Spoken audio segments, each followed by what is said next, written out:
শুভ যোগে মহাশিবরাত্রির তারিখ নিয়ে বিভ্রান্তি দূর করো আজই। জানো চার প্রহরের পুজোর সময়। হরে কৃষ্ণ, রাধে রাধে বন্ধুরা। দীপিকার পূজা ঘর ইউটিউব চ্যানেলে আমার সকল বন্ধুদের স্বাগতম। চলতি বছর শুভ যোগে 8ই মার্চ পালিত হবে মহাশিবরাত্রি। এই তিথিতে শিব পার্বতীর পুজো করা হয়। মহাশিবরাত্রির পুজোর চার প্রহরের সময় ও তিথির মাহাত্ম্য জেনে নেওয়া যাক আমার এই ছোট্ট ভিডিওর মাধ্যমে। ফাল্গুন মাসের কৃষ্ণপক্ষে চতুর্দশী তিথিতে মহাশিবরাত্রি পালিত হয়। শিব পার্বতীকে সমর্পিত এই উৎসব। এই দিন শিবলিঙ্গ রূপে প্রকট হয়েছিলেন মহাদেব। এই দিনে বিবাহ বন্ধনে আবদ্ধ হয়েছিলেন শিব পার্বতী। এই তিথিতে শিব পার্বতীর পুজো করলে ব্যক্তি সুখ ও সৌভাগ্যের আশীর্বাদ লাভ করে।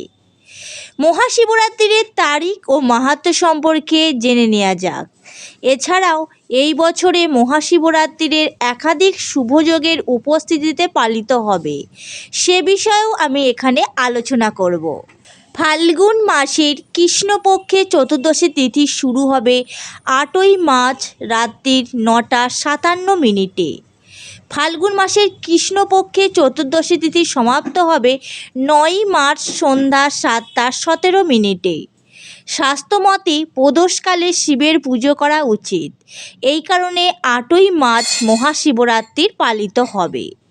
মহাশিবরাত্রির নিশিত পুজো শুভক্ষণ মাঝরাত 12:07 থেকে 12:56। মহাশিবরাত্রির চার প্রহরের পুজোর সময়। মহাশিবরাত্রির পুজো চার প্রহরে করা অধিক ফলদায়ী। 8ই মার্চ সন্ধ্যা থেকে মহাশিবরাত্রির চার প্রহরের পুজো শুরু হবে। প্রথম প্রহর সন্ধ্যা 6:25 থেকে রাত 9:28 পর্যন্ত। দ্বিতীয় প্রহর রাত 9:28 থেকে 12:31 পর্যন্ত। তৃতীয় প্রহর মাঝরাত 12:31 থেকে ভোর রাত 3:34 পর্যন্ত। চতুর্থ প্রহর ভোর রাত 3:34 থেকে সকাল 6:37 পর্যন্ত। মহাশিবরাত্রির শুভ সংযোগ। এই বছরে মহাশিবরাত্রিতে 4টি শুভ সংযোগ থাকবে, যার ফলে এই তিথির মাহাত্ম্য বহুগুণ বৃদ্ধি পাচ্ছে। সর্বার্থ সিদ্ধি যোগ, শিবযোগ, সিদ্ধযোগ ও শবন যোগ। মহাশিবরাত্রির পুজোর মাহাত্ম্য। শিবকে স্বামীরূপে লাভ করার জন্য কঠোর তপস্যা করেছিলেন হিমালয় কন্যা পার্বতী। মহাশিবরাত্রির তিথিতেই পার্বতীর তপস্যা সফল হয়। মহিলারা অখণ্ড সৌভাগ্য লাভের জন্য এই দিন উপবাস করে এবং শিবের আরাধনা করে। এছাড়াও এই তিথিতে শিবলিঙ্গ রূপে প্রকট হয়েছিলেন মহাদেব, তাই এটি মহাদেবের প্রকট উৎসব হিসাবেও পরিচিত। এই তিথিতে শিব পুজো করলে মহাদেবের আশীর্বাদে সমস্ত দুঃখ কষ্ট দূর করা যায়। মহাশিবরাত্রির পুজোর নিয়ম।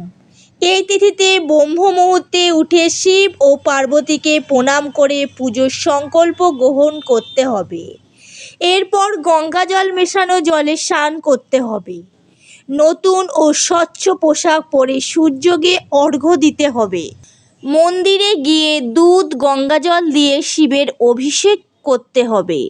এছাড়াও বাড়িতে একটি চৌকিতে লাল কাপড় বিছিয়ে শিবের প্রতিমা রাখতে হবে। দুধ গঙ্গাজল দিয়ে সেই প্রতিমার অভিষেক করবে। এরপর পঞ্চোপচার নিয়মে শিব ও পার্বতীর অভিষেক করবে। বন্ধুরা, এই ছিল আমার ছোট্ট ভিডিও। আশা করি ভিডিওটি তোমাদের ভালো লেগেছে। যদি ভালো লেগে থাকে তাহলে ছোট্ট করে একটি লাইক করে দিও।